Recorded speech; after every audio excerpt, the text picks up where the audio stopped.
Assalamualaikum warahmatullahi wabarakatuh. Lanjutan dari materi tentang clausa ya. Sebelumnya kita bahas tentang non-clause.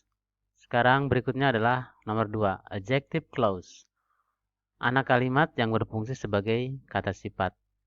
Kenapa disebut dengan kata sifat? Karena melukiskan kata benda atau kata ganti dalam klausa yang lain. Menjelaskan kata yang lain. Kelompok kata mengandung subjek dan predikat. Karena disebut klausa, pasti ada subjek dan predikatnya. Klausa. Tapi dalam hal ini, adjective clause, maka klausa ini berfungsi sebagai memberi penjelasan atau melukiskan kata benda atau kata yang lain. Adjective clause disebut juga dengan relative clause, klausa penghubung, sebagai kata sifat, membatasi kata benda atau kata ganti. Artinya kata tersebut atau klausa tersebut membatasi, maka disebut dengan adjective clause.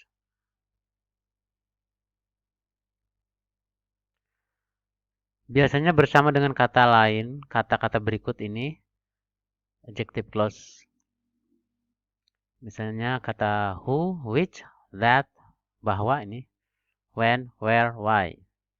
Jadi klausa tersebut sebelumnya ada kata-kata tersebut. Misalnya, the car that I bought, mobil yang ini that ya. The car that I bought is not expensive. Ini klausa yang berwarna kuning ini karena ada subjek dan predikat. Tapi menggantung atau dependent karena ada kata that di sini, yang, atau kata-kata yang lain seperti ini.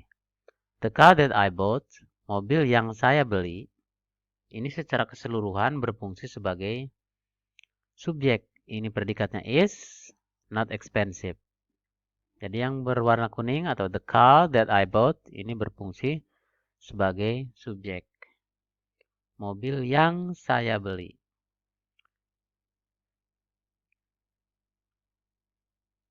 That I bought ini menjelaskan the car. Maka disebut dengan adjective clause karena that I bought, yang saya beli,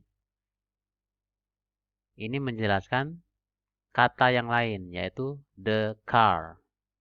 Mobil yang saya beli. Jadi that I bought ini menjelaskan tentang the car. Maka disebut dengan adjective clause. Berikutnya. The day when I can meet my parents is getting closer. When I can meet my parents ini disebut clause, adjective clause. Kenapa? Karena menjelaskan the day. Ketika saya bertemu orang tua, hari yang saya bisa bertemu dengan orang tua tersebut. Jadi yang saya bisa bertemu dengan orang tua tersebut menjelaskan the day. Maka disebut dengan adjective clause. Secara keseluruhan, ini yang di garis bawah adalah subjek dari kalimat secara komplit, yaitu the day when I can meet my parents is getting closer. Namun, adjective clause-nya adalah when I can meet my parents. Karena clause ini menjelaskan the day atau kata yang lain.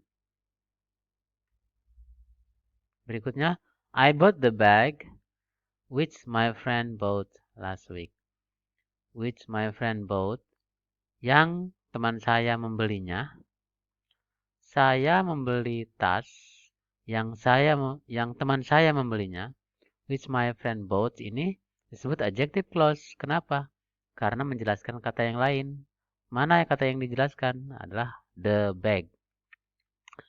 Jadi which my friend bought ini menjelaskan the bag. Maka disebut dengan adjective clause. Berikutnya the book that I bought yesterday. Yang saya beli kemarin. Ini yang di garis bawah ini adjective clause menjelaskan the book. Kemudian Marbun, who can play guitar is my friend. Who can play guitar, yang bisa memainkan gitar, ini adalah adjective clause menerangkan Marbun. Maka disebut dengan adjective clause. That I bought yesterday menerangkan the book. Which my friend bought ini menerangkan the bag. Secara keseluruhan yang di garis bawah ini adalah adjective clause karena menjelaskan kata yang lain, yaitu dalam hal ini ada marbun, ada the book, ada the bag. Demikian, terima kasih. Assalamualaikum warahmatullahi wabarakatuh.